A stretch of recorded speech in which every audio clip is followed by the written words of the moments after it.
Lena took the subway home late at night, exhausted from work. The station was nearly empty, the fluorescent lights buzzing overhead.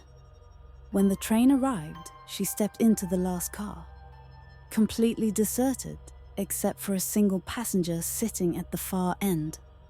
Something about him made her uneasy. His posture was rigid, hands resting perfectly still on his lap. His skin was too pale, almost waxy. But it was his eyes that sent a shiver through her spine, round and glossy, like polished glass marbles, reflecting the dim train lights but never blinking. She looked away, gripping the cold metal pole as the train rumbled forward. The sound of wheels screeching against the tracks filled the silence. She told herself not to stare, but something compelled her to glance back. The man hadn't moved, but now his head was tilted ever so slightly, like he was listening. The train entered a tunnel, and the lights flickered. Darkness swallowed the car. Then, a shuffle, soft but deliberate. The hairs on Lena's neck stood on end. The lights blinked back on.